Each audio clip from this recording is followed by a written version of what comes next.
గురుస్వామి గారు ఇందాక మీరు అన్నట్లు 18 పడేసినప్పుడు కొబ్బరి చెట్లు 2 తీసుకెళ్ళాలంటున్నారు కదా! ఇప్పుడు ఒకటి పైకి తీసుకెళ్తారు. ఇంకోటి ఇక్కడే ఉంటదంటున్నారు. ఇక్కడ ఉన్నది ఏం చేస్తారు? ఇక్కడ ఉన్నది మన వెనకాల నర్సరీ ఉంది, హ్మ్. పార్క్ ఉంది, పార్కులో వేస్తాము. వాళ్ళు అందుకనే మేము బుధవారం గుడికి రమ్మంటాము. వచ్చినప్పుడు ఏంటంటే ఒక రాగి చెంచా నీళ్ళు తీసుకెళ్ళి ఆ చెట్టుకు పోస్తే ఈ చెట్టు పొజిషన్ ఎలా ఉందో శబరిమల చెట్టు పొజిషన్ అలా ఉంటుంది. ఈ రెండు టచింగ్ అది. ఆ టచింగ్ కూడా ఏంటంటే 48 రోజులు వీడు దీక్ష బాగా చేశాడో చేయలేదా అన్నది కొబ్బరి చెట్లు చెప్తాయి. ఓకే.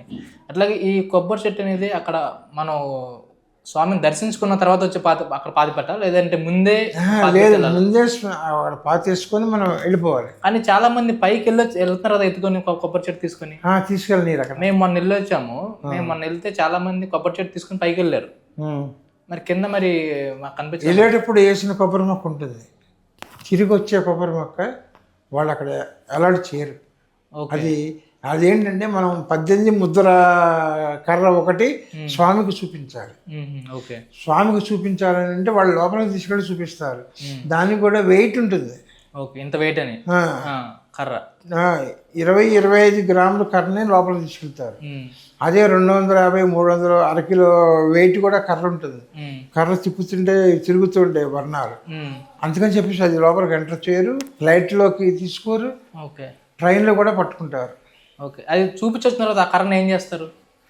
ఆ కర్రను ఏం చేయాలంటే మనం 18వ సంవత్సరానికి వెళ్ళినప్పుడు బ్రహ్మచర్యం గృహ పద్ధతి ప్రకారం సంసారానికి దూరంగా ఉంటాం, మధుమాంసాలకి దూరంగా ఉంటాం, ఈ మైలు భోజనానికి వెళ్ళకూడదు, సమత భోజనానికి వెళ్ళకూడదు, ఇలాంటివి చాలా వరకు తగ్గించుకోవాలి.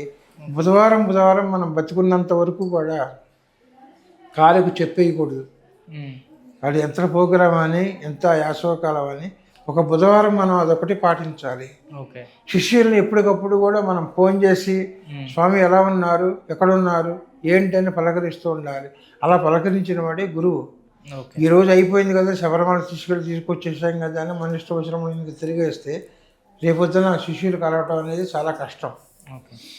కాబట్టి 18 యొక్క సంవత్సరం ఒక ఫలితం ఏంటంటే మనం ప్రతి సంవత్సరం ఒక్కొక్క సంవత్సరం వెళ్ళినప్పుడు వాళ్ళని పలకరించుకుంటూ ఉంటే 18 సంవత్సరాలు మనకుగా స్వామి మనకుంటారు. కాబట్టి దాంట్లో ఉన్న బలం మనకు ఉంటుంది. అంతేగాని గురుస్వామి మనం వెళ్ళి వచ్చేసాం కదా ఇంకా మనకు అవసరం లేదు అనుకుంటే అవతల వాడు కూడా ఎండు మాట.